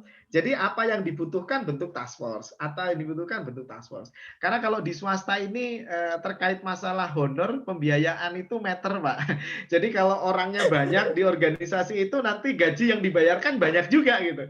Jadi kalau di kami orang yang stay di situ hanya 2 orang, tetapi nanti task force di lain gitu, sehingga tidak banyak orang yang digaji di unit itu gitu. PPKM ya Pak. Nanti bisa melar maksudnya Pak. Betul Ibu. Itu pertanyaannya. Tadi apa? Satu lagi Bu kayaknya pertanyaan, lupa saya. Mengenai ini Bapak, mematchingkan praktikum tadi Bapak, karena capaiannya mungkin beda gitu ya. Maksudnya spesifik juga di dalam praktikum tadi.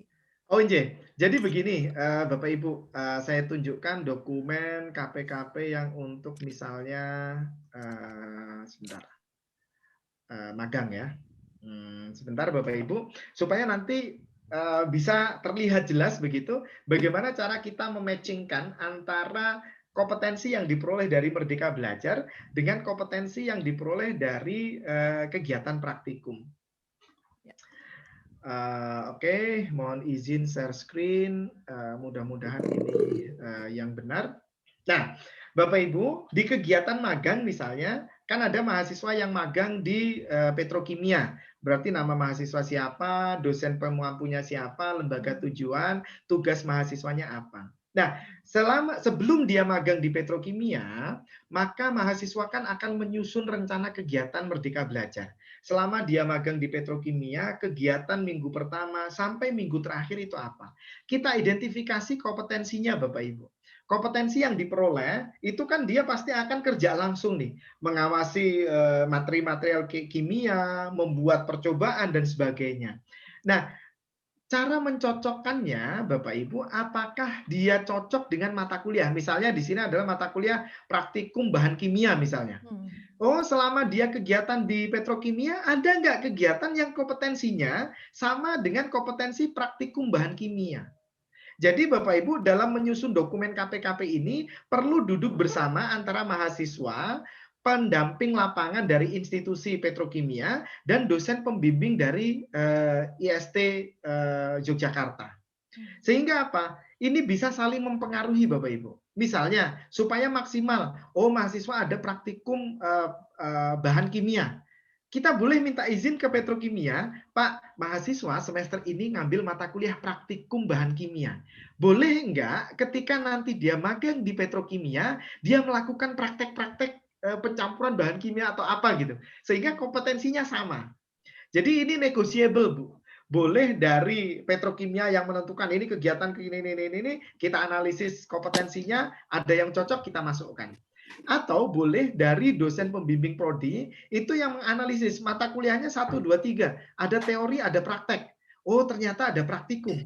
Lalu kita kerjasama dengan pembimbing lapangan, Pak boleh nggak kalau mahasiswa kami melakukan praktikum yang ini itu ketika dia magang. Kalau diperbolehkan maka cocok bisa dimasukkan ke sini. Tetapi kalau kompetensinya tidak bisa Bapak Ibu, ya jangan. Berarti Merdeka Belajar itu tidak bisa dikonversi ke mata kuliah praktikum tersebut. Jadi ini sangat penting sekali dokumen KPKP ini supaya negosiasi antara dosen, mahasiswa, dan institusi mitra itu bisa berjalan smooth. Sehingga tidak ada lagi Bapak Ibu pengalaman kami, mohon maaf ini pengalaman yang kurang enak, mahasiswa magang kami itu di satu institusi kerjanya setiap hari apa? Disuruh ngisi absen, kemudian kalau siang disuruh beriin makan siang, kalau sore disuruh ngerapihin meja-meja pekerja, kadang disuruh transfer uang juga gitu. Jadi nggak sesuai. Maka dokumen KPKP ini penting sekali supaya apa? Mindset dari institusi mitra itu anak magang karena bisa 6 bulan itu bukan tenaga gratis yang bisa dimanfaatkan sesuka hati mereka. Nah, Bapak Ibu, ini strategi yang kami lakukan. Konsep mindset Merdeka Belajar dengan mindset magang itu sedikit berbeda. Magang yang dalam tanda kutip magang wajib di dalam kurikulum. Pastikan di dalam kurikulum ada magang, ada KKN wajib. Artinya itu adalah kebutuhan kita untuk mengirimkan mahasiswa keluar. Mahasiswa teknik kimia ada 100 orang satu angkatan, maka semester itu kita harus mengirim 100 orang ke lembaga mitra. Kalau magang yang wajib di dalam kurikulum. Tetapi mindset Merdeka Belajar harus kita rubah. Merdeka Belajar ini hak bagi mahasiswa. Maka pelaksanaannya harus berdasarkan kebutuhan mitra. Jadi boleh nanti Bu Kaprodi keliling ke lembaga-lembaga mitra menawarkan, Bu, kami punya mahasiswa sejumlah ini, kompetensinya ini. Kira-kira petrokimia butuh anak magang tidak? Butuhnya yang kompetensinya apa? Tidak harus dari prodi kimia, mungkin dari prodi manajemen, mungkin dari informatika, karena mereka butuhnya itu. Kalau berdasarkan kebutuhan mitra, maka jumlahnya tidak boleh banyak-banyak, Pak, Bu. Misalnya petrokimia hanya butuh 2 orang, 1 manajemen, 1 teknik kimia. Ya sudah, berarti yang kita buka kepada mahasiswa, flyernya adalah lowongan kerja magang di petrokimia, 1 orang manajemen, 1 orang teknik kimia. Dan nanti walaupun yang daftar 100 orang ingin ikut Merdeka Belajar, kita undang petrokimia untuk ikut menyeleksi. Nih, ada 100 orang, silahkan diseleksi. Kalau yang dikirim sesuai dengan kebutuhan, maka institusi mitra akan berani bayar dan membiayai kegiatan itu, Pak. Kalau magang, kan yang butuh kita. Sehingga kadang pendamping lapangannya justru mengharapkan dapat uang dari kita. Dari mahasiswa. Tapi kalau mindsetnya kita rubah, butuh enggak? Kalau butuh kita kasih. Kalau enggak ya kita enggak ngirim. Karena Merdeka Belajar kan enggak wajib. Dengan asumsi mindsetnya nanti Pak Rektor ketika ke lembaga-lembaga mitra, harus kita tawarkan Anda butuh apa. Bukan kami butuh untuk Merdeka Belajar. Kalau itu kita posisinya lemah, Pak. Nanti mereka nggak mau kasih uang jajan untuk mahasiswa kita. Alhamdulillah dengan strategi seperti itu, mahasiswa kami yang magang di Bank Lampung, magang di BNN, magang di IF English First, itu semua sudah digaji, Pak. Jadi karena mereka butuh, Bank Lampung misalnya, butuh 1 mahasiswa teknik sipil. Awalnya kami bingung, kok teknik sipil, ngapain ke Bank Lampung? Oh ternyata dia sebagai evaluator. Gedung ini kalau dibiayakan itu dapatnya berapa sih jaminannya gitu. Dia butuh mahasiswa hukum untuk relaksasi kredit. Ini kan masa pandemi COVID, mereka butuh POB untuk relaksasi kredit. Oh ternyata mahasiswa kami ada manfaatnya di sana. Dan mereka gaji, Pak. Karena mereka butuh. Tetapi kalau mereka nggak butuh kita kasih, misalnya petrokimia hanya butuh 1 orang. Karena kita mau sebanyak-banyaknya mahasiswa magang, kita kasih 10. Akhirnya petrokimia bingung mau dikasih tugas apa. Dan akhirnya itu tadi, suruh beli makan, suruh ngepel, suruh kirim dokumen dan sebagainya. Jadi mindsetnya Pak, untuk Merdeka Belajar itu berdasarkan kebutuhan mitra. Begitu juga dengan misalnya kegiatan membangun desa atau KKNT. Kita ke desa, butuhnya apa, kita identifikasi bersama. Sehingga timnya, kalau KKNT, kalau Merdeka Membangun Desa, kan harus dari berbagai lintas prodi. Prodi apa saja kita identifikasi dengan kepala desanya, dengan unsur desanya, berapa anak yang dibutuhkan. Mudah-mudahan dengan begitu kita tidak banyak keluar uang, Pak. Karena mitranya merasa butuh, anak kita yang kita kirim itu pasti akan diurus. Karena mereka merasa, oh ini ada manfaatnya sesuai dengan yang kita butuhkan. Jadi begitu Bu Ani. Terima kasih Bapak Yanuar. Ini karena pertanyaannya sangat banyak Bapak sebetulnya gitu ya. Jadi nanti mungkin kalau kita langsung di sini mungkin tidak cukup gitu ya. Nah, ini yang sebagai pemangku kepentingan yang memiliki kebijakan gitu ya untuk MBKM di tempat kami adalah Bapak Rektor gitu ya. Jadi mungkin ini waktu yang tersisa ini mungkin kami persilahkan dari Pak Rektor untuk menanyakan Pak, luar biasa dari Pak Yanuar ini. Monggo Pak Rektor. Oke, terima kasih Bu. Jadi yang pertama sepertinya memang waktunya sangat singkat. Mungkin nanti bisa dilanjutkan Bu, biar lebih clear untuk semua hal. Siap, insya Allah siap Pak Rektor. Oke, pertanyaan dari saya misalnya, karena MBKM kan relatif lebih kompleks dibandingkan sekedar pelaksanaan kurikulum biasanya gitu, karena melibatkan banyak pihak. Nah di UPS sendiri Pak, apakah ada sistem khusus gitu Pak yang menangani, yang mendukung kegiatan ini gitu? Kemudian yang kedua, kami saat ini sudah bermitra Pak memang dengan beberapa Pemda dan juga Dudi yang harapannya nanti untuk mendukung pelaksanaan MBKM. Posisinya adalah persis seperti yang Bapak sampaikan, jadi kita lebih cenderung mengikuti kebutuhan mereka begitu. Dan kemudian juga kemarin sudah dilakukan beberapa kegiatan yang kebetulan bisa didanakan oleh Dikti gitu. Nah, kami berharap nanti pelaksanaan MBKM itu bisa lebih fokus dan mitranya juga yang betul-betul sesuai dengan keinginan kita dan mereka juga memang betul-betul dengan kita gitu, kira-kira gitu, diposisikan demikian.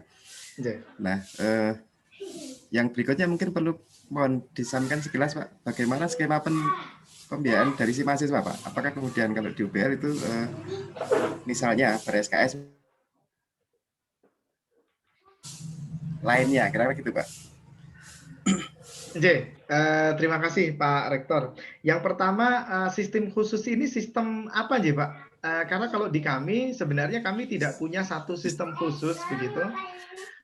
Di sistem administrasi akademiknya paling yang kita masukkan di LMS kita itu di akun mahasiswa. Kalau dia sudah mendaftar, kalau pendaftaran dan sebagainya seleksi itu masih manual Pak, belum terintegrasi di dalam sistem.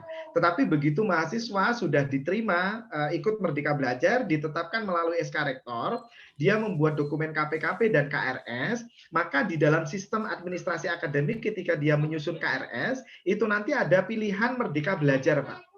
Jadi begitu dia milih Merdeka Belajar untuk satu mata kuliah saja, maka akan muncul di akun dia satu akun khusus untuk Merdeka Belajar, di mana dia bisa mengisi logbooknya di situ. Jadi ketika mahasiswa yang ikut Merdeka Belajar sudah ditetapkan, sudah sah begitu, nanti dia ngurus KRS, di dalam KRS-nya itu ada pilihan Merdeka Belajar. Jadi misalnya ada 5 mata kuliah yang dikonversi, berarti di dalam KRS-nya dia bisa milih 5 mata kuliah itu, proses pelaksanaannya melalui Merdeka Belajar Kampus Merdeka, sehingga nanti akan muncul satu tombol gitu Merdeka Belajar. Ketika itu diklik oleh mahasiswa di akun LMS-nya, itu akan langsung ditanya minggu pertama, pertanyaan pertama apa rencana dan sebagainya. Jadi itu Pak sistem di kami Pak. Kalau pendaftaran, pengumuman, flyer, seleksi dan sebagainya masih manual, belum bisa kita integrasikan di dalam sistem. Begitu Pak. Pertanyaan kedua tadi apa nih? Saya terlalu fokus di pertanyaan pertama ya. Sekedar informasi aja Pak. Kedua kami memang sudah mencoba menyiapkan untuk implementasi MBKM kaitan dengan kerjasama mitra gitu Pak. Kebetulan sudah kita coba jalankan. Nah, yang terakhir yang pembiayaan Pak, mungkin sedikit bisa disampaikan. Ya. Kalau di kami memang belum ada kebijakan khusus terkait pembiayaan, Pak. Mahasiswa kan di kami sistemnya paket, jadi satu semester UKT-nya berapa begitu. Jadi dia ikut Merdeka Belajar atau tidak, membayar UKT-nya masih tetap sama. Tetapi untuk mahasiswa yang ikut Merdeka Belajar, proyek dari Dikti, kan itu berarti mereka dapat UKT dari Dikti. Nanti berarti pembayaran di kita lebih kecil. Dan kami sangat mengusahakan sekali, mudah-mudahan mahasiswa tidak mengeluarkan uang tambahan, Pak. Baik kegiatan yang dilakukan dari Dikti, dari kita, perguruan tinggi maupun dari mahasiswa. Kecuali kalau memang sangat mendesak dari mahasiswa, misalnya proyek ingin menjadi juara KRI, berarti kan ada proyek-proyeknya. Kita bantu mereka untuk menyebarkan proposal ke lembaga-lembaga mitra, Pak. Jadi belum ada pembiayaan ke situ. Dan ini kelemahan kami, Pak Rektor, belum ada juga remunerasi untuk dosen pembimbing.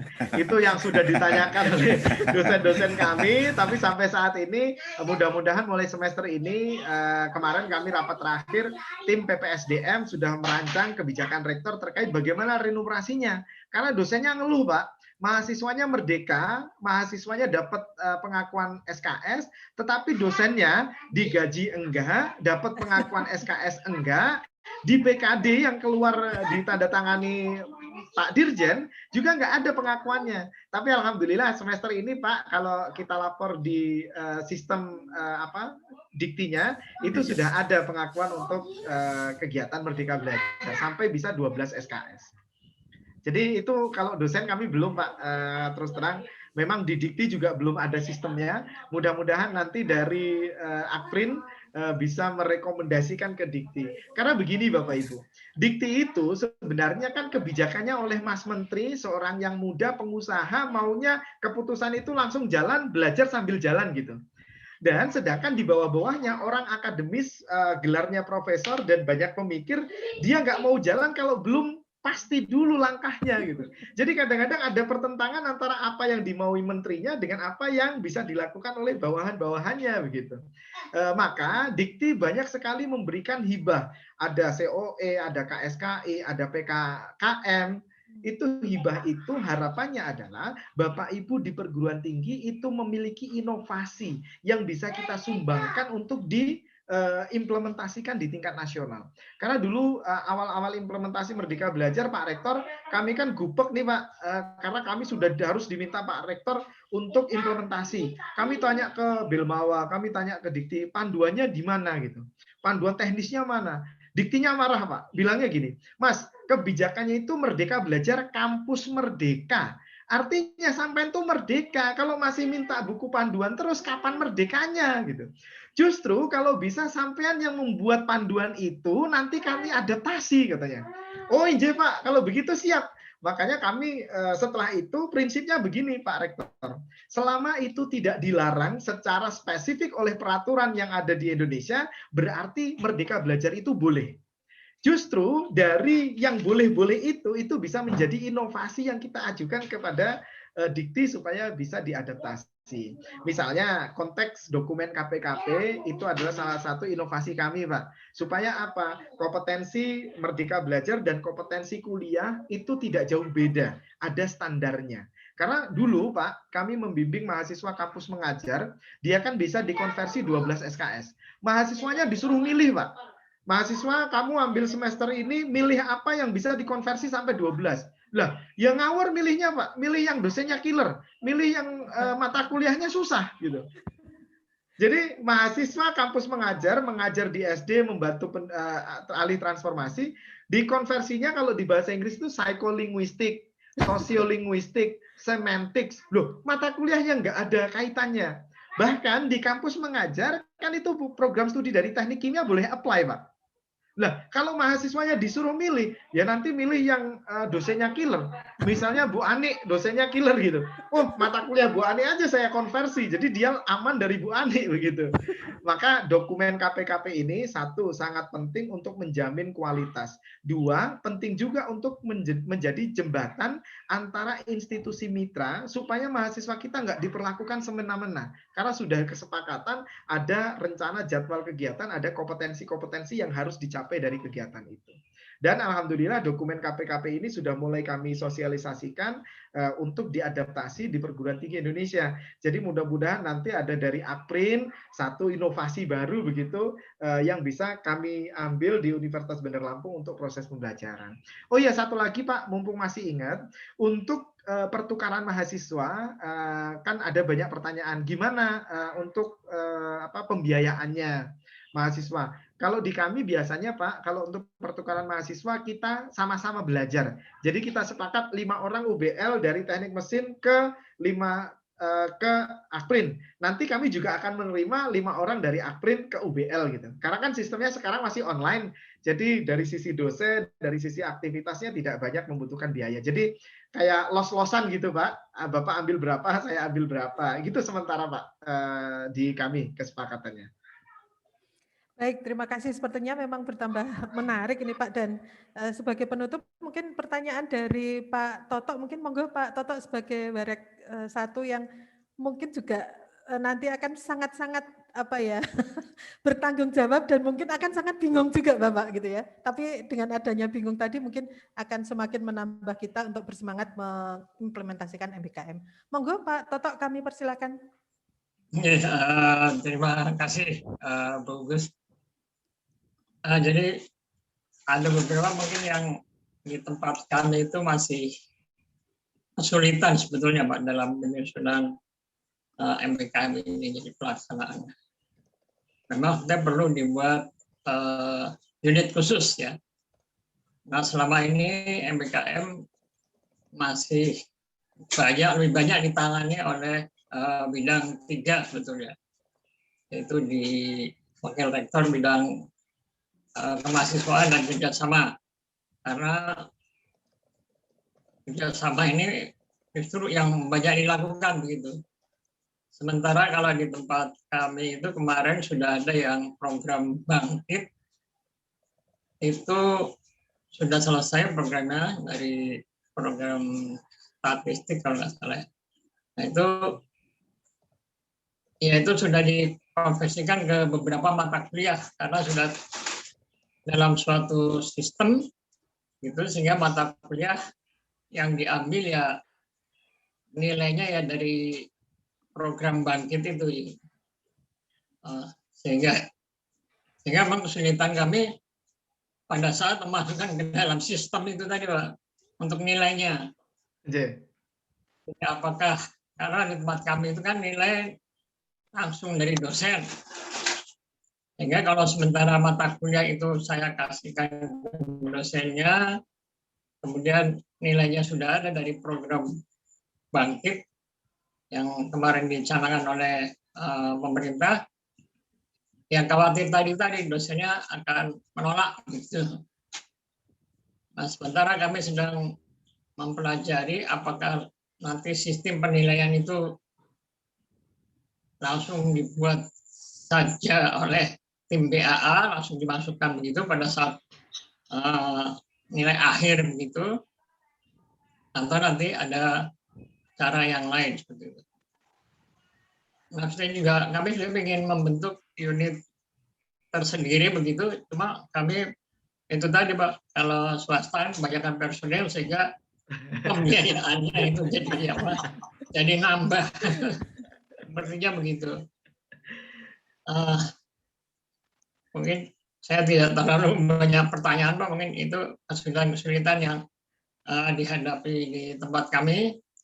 Jadi nanti mungkin dalam perjalanan ini kami mohon arahan dari Pak Yanuar begitu untuk yang membantu kami lah begitulah, karena memang saya dengan bidang rektor wakil rektor bidang 3 kemahasiswaan itu ya kadang-kadang soal ataupun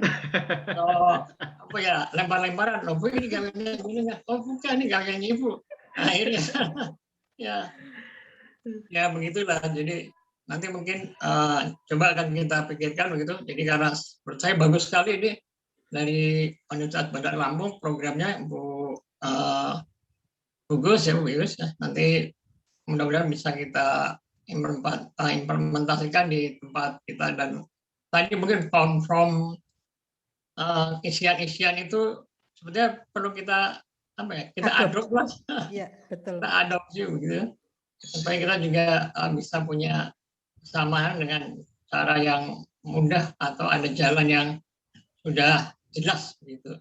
Mungkin komentar saya itu Pak Yanuar. Terima kasih mungkin atas pencerahannya. Jadi ini buka pikiran saya di sana.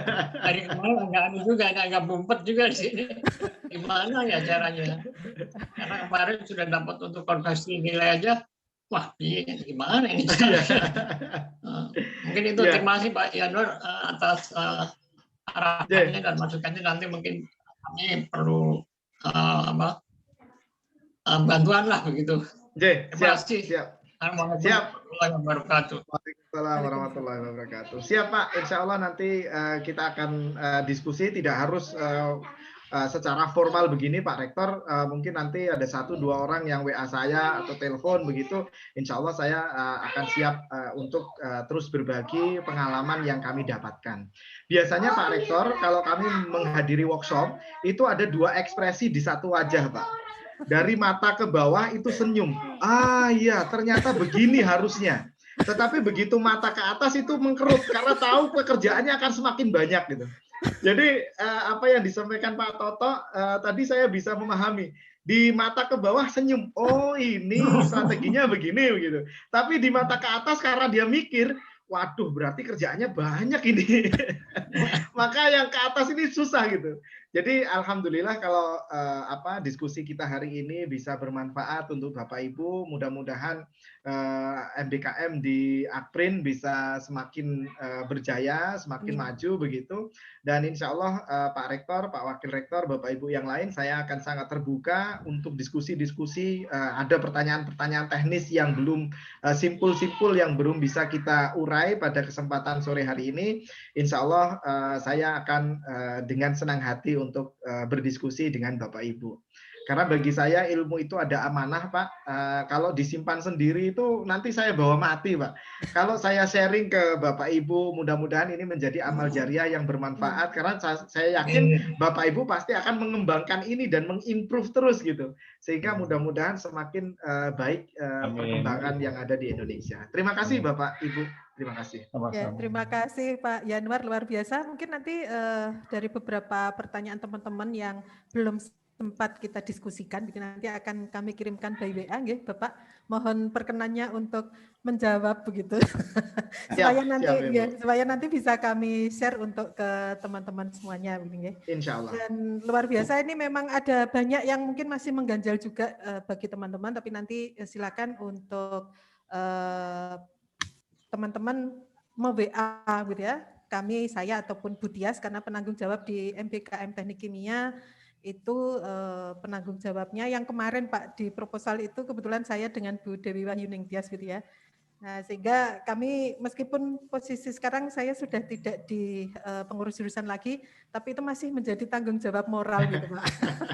Tugas yang belum selesai soalnya begitu ya. Dan nanti untuk khusus yang dari teknik kimia mungkin kami akan mendiskusikannya karena kaitannya dengan luaran Bapak. Nanti mungkin kita bisa personal ya Bapak. Karena saya memang prinsip dari kami, karena kebetulan kami dari teknik kimia itu kemarin mendapatkan hibah dan saya merasakan bahwa MBKM itu bagi teman-teman semuanya itu sangat baru begitu ya, karena di tempat kami belum diimplementasikan begitu, sehingga saya yakin banyak muncul pertanyaan Pak gitu ya. Tetapi setidaknya dari pertanyaan yang bingung tadi itu akan mengerucut menjadi satu kegiatan yang mungkin nanti juga akan step by step itu akan lebih tertata begitu. Mungkin itu nggih Pak Yanuar, dan terima kasih sekali atas waktu yang sudah diberikan untuk kami dan atas nama jurusan teknik kimia khususnya dan IST Akprin pada umumnya. Terima kasih sekali atas perkenan Bapak untuk menjadi narasumber di kegiatan kami ini. ini adalah sebagai sertifikat penghargaan begitu nggih Bapak untuk untuk apa namanya pura-puranya gitu. Cuma Serah terima, sertifikat, Pak. Bu. Kok cuma sertifikat ya? Biasanya kalau seminar kan atau workshop kan ada penyerahan gitu ya, serah terima sertifikat. Nah ini karena virtual ya kami sementara ini kami kirimkan secara virtual juga. Siap Ibu.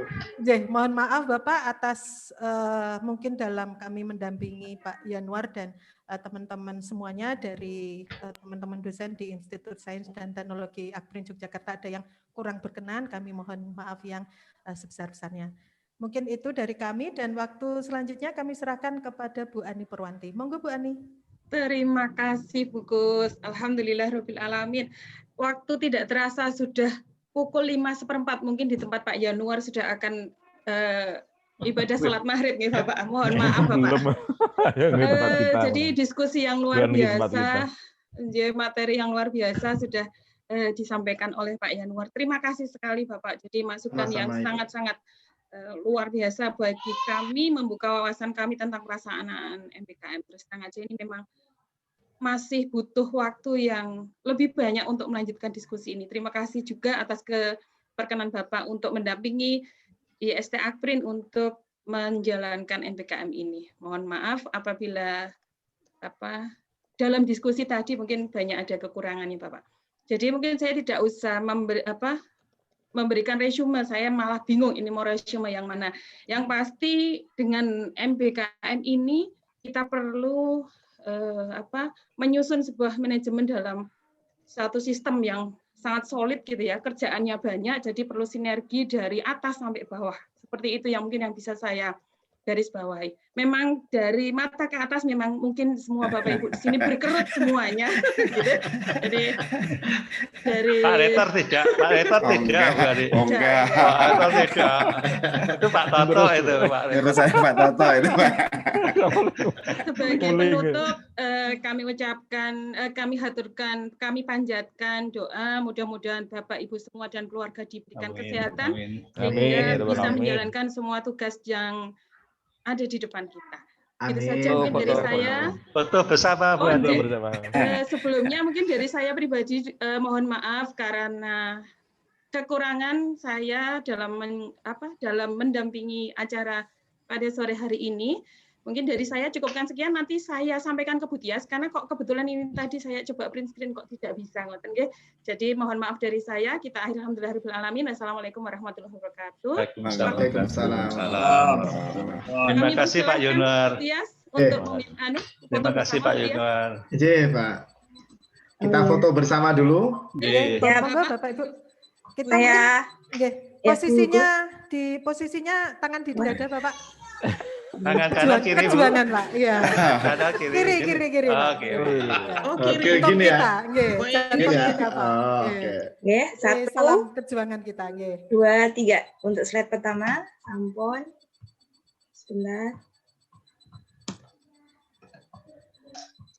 Slide kedua, sebentar. Oke, sebentar.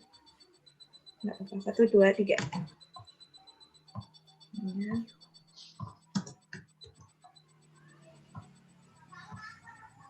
Slide ketiga.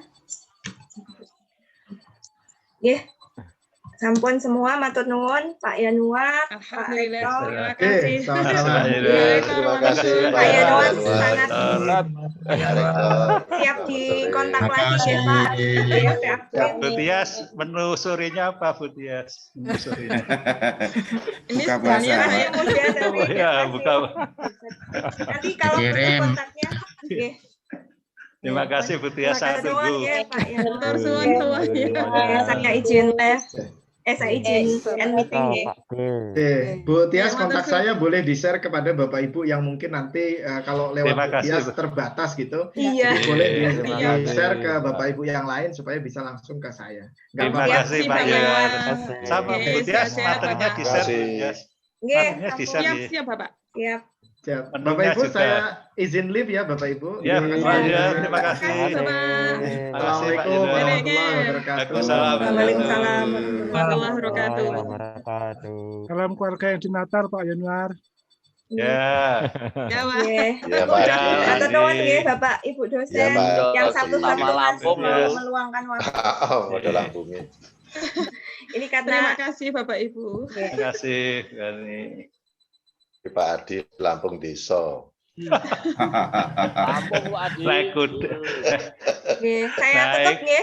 Meetingnya nggih. Mohon maaf ini Sabtu-Sabtu karena Pak Yanuar tadi bisanya di hari Sabtu. Beliaunya sibuk banget Enggak apa-apa. soalnya. Oke, matur nuwun. Assalamualaikum. Terima kasih. Waalaikumsalam warahmatullahi wabarakatuh.